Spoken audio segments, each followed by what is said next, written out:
Welcome back to the How to Podcast series. It's Dave.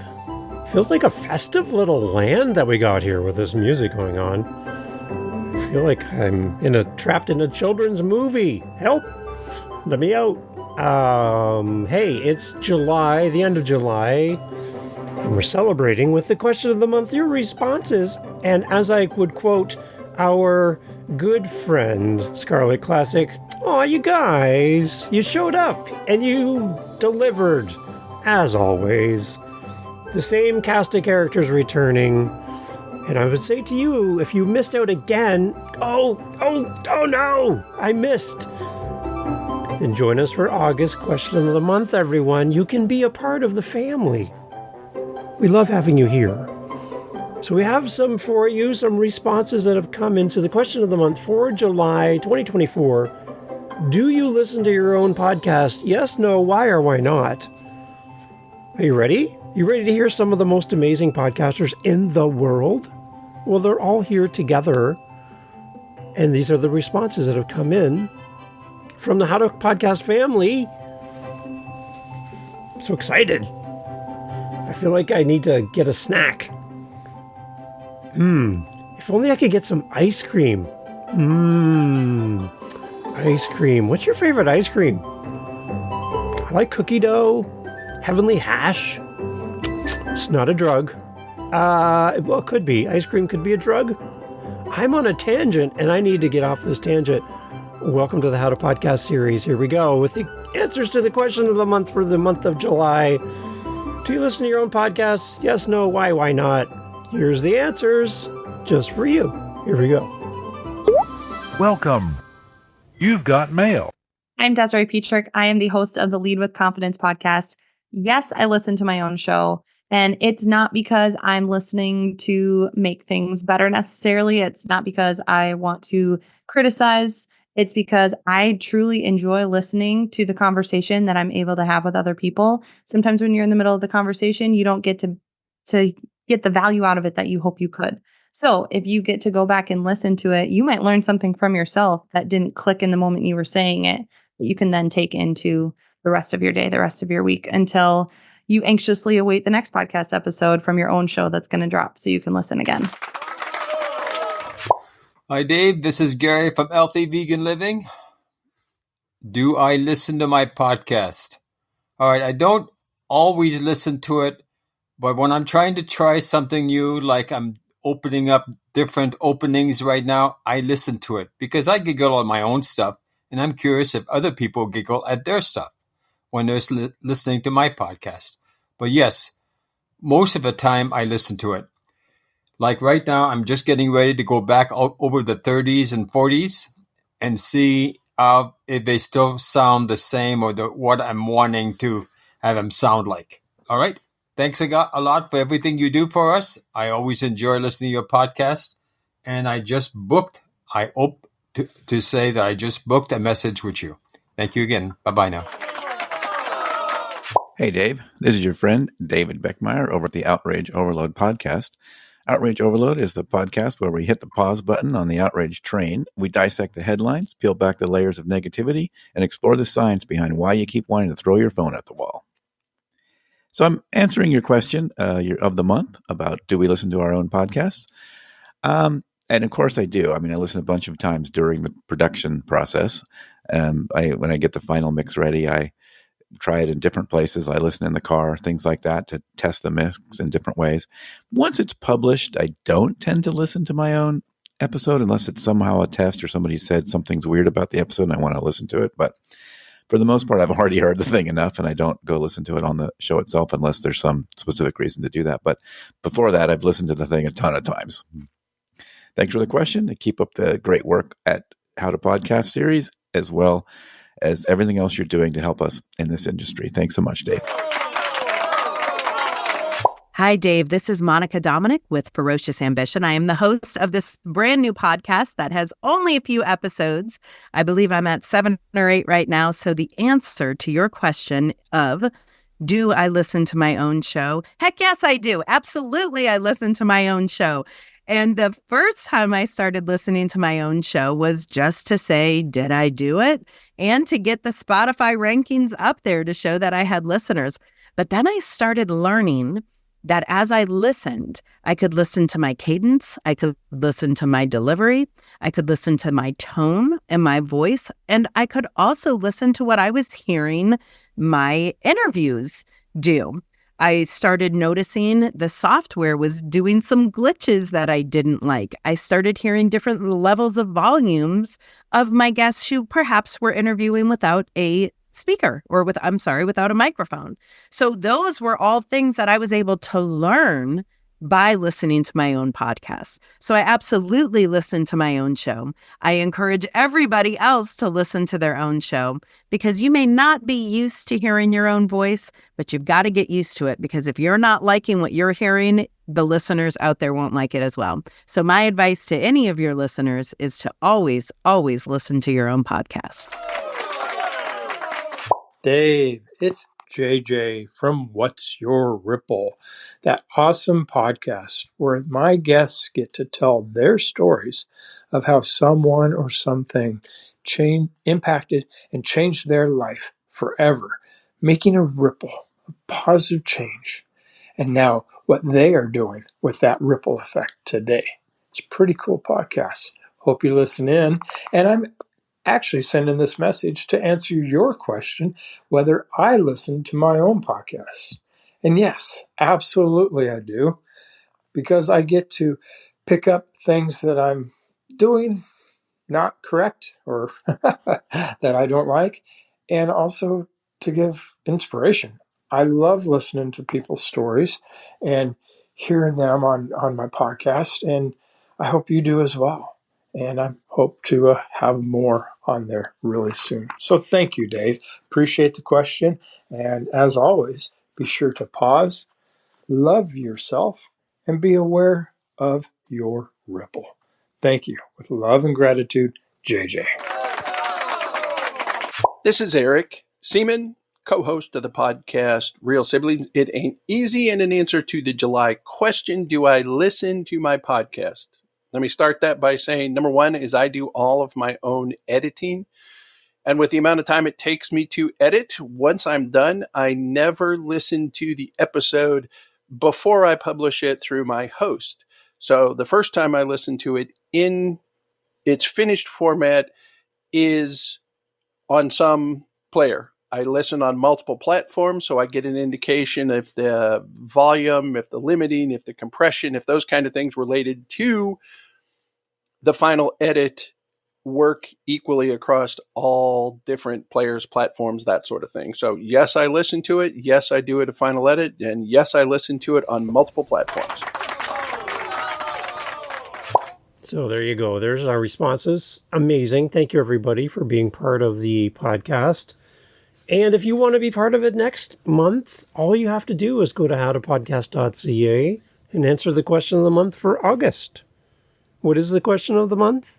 We're going to have to come back and listen to the episode that talks about that, which is coming up soon. And all the instructions will be included in that episode. So, yeah, make sure you come back. All right? Because I'd love to hear your voice in the August edition of the question of the month to celebrate you as a podcaster. Really, the answer to the question is like secondary. The most important part of all this is for you to shout out your podcast so that everyone listening to the show can come and follow you and fall in love with you and your show. That's why we're doing this, everyone, to help you grow your podcast. So by you simply answering the question, people know more about you. And the best way to grow your audience is to tell people that you have a podcast. So join us every month as we do the How to Podcast series, question of the month, so that you can celebrate your show and promote, because we need to do more of that. And the one thing I was listening to another show about podcasting, one of my podcasts is hosted on Buzzsprout. It's a hosting platform site, and the Living the Next Chapter podcast proudly lives on Buzzsprout. Great hosting site, really great tools, great people, and they have their own podcast called Buzzcast. You got to make sure you say it right, Buzzcast. And there's 3 people from the team at Buzzsprout that are on the Buzzcast, and they were talking about the same subject I'm so excited. And what I did is I brought in a little bit of their discussion around listening to your own podcast to get another perspective outside of our How to Podcast community and family. Here's their discussion around listening to a podcast, benefits, advantages, disadvantages. So here's their conversation. I thought I'd share it with you here as well as a link to their show if you want to go check out Buzzcast, a great podcast for you to check out as well. So here's their thoughts around listening to your own podcast. Is it a good thing? Yes, no, why? Why not? From the team over at Buzzcast from Buzzsprout. Here's their thoughts.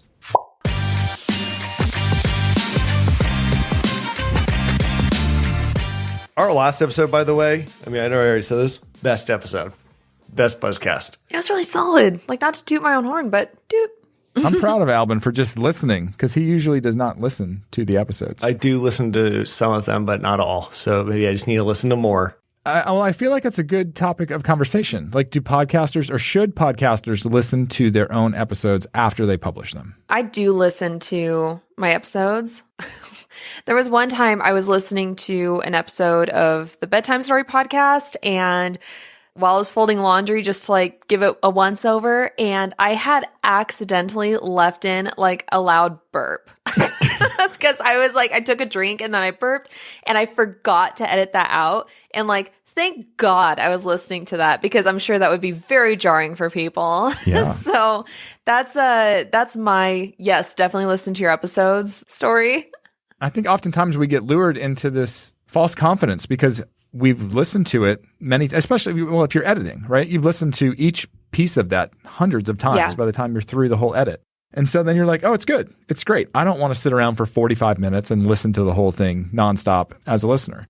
But you're right. Like, every now and then you can make a mistake in your edit. And unless you take the time to listen back. And so I always listen. I listen at, I speed it up a little bit. So I've already been present for the conversation. I don't have to reabsorb everything, but I just want to hear it. I want to experience it as a listener would. And so I'll listen on like 1.75 or 2x.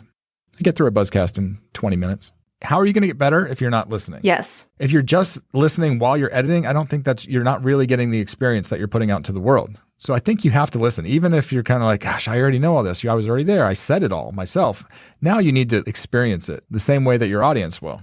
Yeah, and you have to listen to it through a lens of like, where can I improve? There's so many times that I listen through and I'm just like, I've noticed that I tend to do this. I tend to make editing harder on myself because I do these weird things or I say things, So I think I've gotten a lot better in the last like even year just from like listening to myself over and over. One of my main takeaways from listening to the last episode was increased confidence in your ability, not as an editor of like, oh, I'm cleaning up the sounds or removing an but a content editor. Yeah. Because there's parts where I remember the digression that went on and you're piecing in something I said and then Kevin's response. Yeah. But in the middle, there was like 2 minutes of not really useful information. I'm like, oh, good edit. Nice. So for anybody listening to these are actually quite a bit tightened up in real life. All three of us have a tendency to ramble and just say whatever pops into our brain. So there you go. That's the responses for this month. I'll give you mine as well. As hosting 8 different podcasts, there's a lot to listen to. So one of the podcasts I do, Living the Next Chapter at livingthenextchapter.com, I have 438 episodes in 3 years. And I'm doing 3 episodes a week. There's a lot of moving pieces, spinning plates, and potential mistakes that can happen when you're doing that much content. I'm talking to like 20, 25 people a week for this podcast and others. So there's the potential that Dave's going to make a huge mistake. So what I've done is I send up my podcast to YouTube as an audio-only podcast. Why? Because there's YouTube Music, which is a standalone app outside of YouTube, which is audio only, everyone, just so you know. So there's a reason to put your audio podcast on YouTube, despite all the people who tell you not to. They're what I call wrong. So anyways, I put up the episode in advance on YouTube for my guest. But before my guest gets to hear it, I have one secret weapon. It's called, my wife's name is Jennifer. And Jennifer is the one who listens to every episode, comes back with feedback and goes, Dave, why is there 20 minutes of nothing in the middle of your podcast? Oh, there's potentially errors that I make, and Jen comes back and gives me a list, or she has the ability to make it live. So I just load everything up in advance. When Jen has time, she sits down and listens to these episodes. I either go in and correct what my mistakes, or she makes them live. So I have another outside set of ears listening as a podcast listener to the episode and making sure that it goes through a screening to make sure it's good. So that's how I do it. Some of my other shows, How to Podcast, again, I'm always batch recording. I'm recording into the future. So I get to listen to things at work before they go live through my hosting site. I can see them listed there. So before Apple and Spotify and Amazon and AfroPods, before my podcast goes out to the world, I listen in advance and just make sure. And if I see anything weird, I do a screenshot on my phone with a timestamp and a message to myself. I email it back to myself because I'm at work. I should be working. And then I come home in the morning after working all night and I go in and do the edits based on the timestamp and the notes I send to myself. And then I'm previewing my podcast.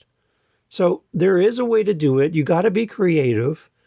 But one of the things I really love about listening back to your show is that you get to learn about who you are as a podcaster. And we had Kevin Palmieri on recently on the show, and he talked just about that if you don't review your work, you don't learn, you don't grow, you don't realize your little go-to catchphrases, your vocal crutches, your little vocal tics, the things you do that could be grating over time. Usually if you marry somebody, those things would become apparent. And I'm sure my wife has a list of all the things I do that annoy her. As podcasters, we do things that annoy our audience. And you will never get better until you review what you do.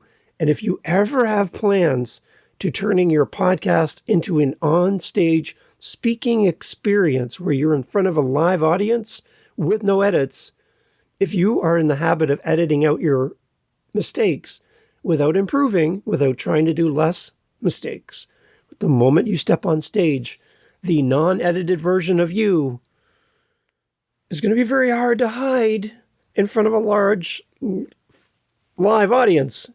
So you're going to want to get better at what you do. So by listening to your show gives you the opportunity to go, I say that word a lot. I say the word so very, very often. I say, I love that.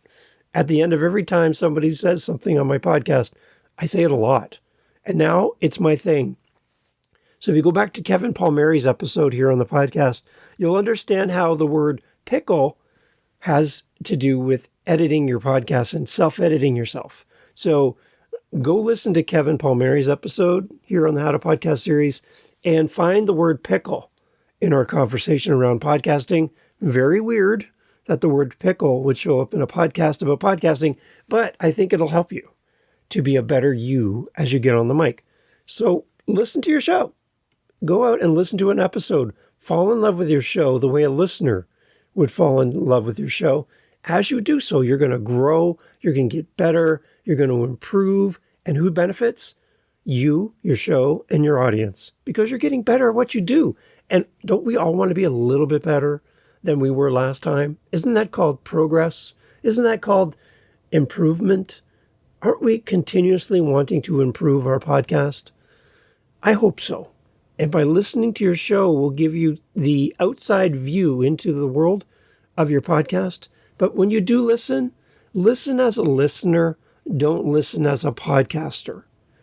Listen as a listener would. In your car, walking down the street, at the store, on the train, where there's a noisy environment, where it's quiet. Listen where your listeners would listen. Are your levels too low? Is your volume too high? Do sound effects knock headphones off people's heads? Listen to your show as a listener would, and your show will get better. And then also, listen to your listeners. That's fun to say.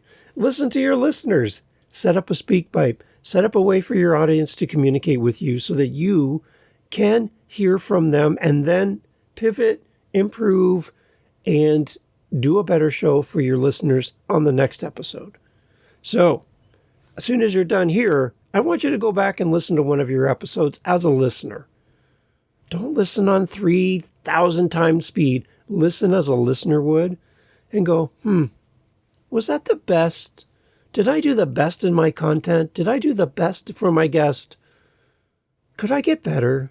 And if you want help with your show and you want an outside set of ears that's not so close to you to listen to your show, let me know. I'd love to help you. I'll listen to your show.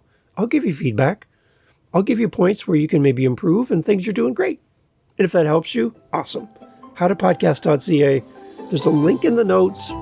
You, as a listener, being here to the end, have access to me and my calendar in a way that nobody else has.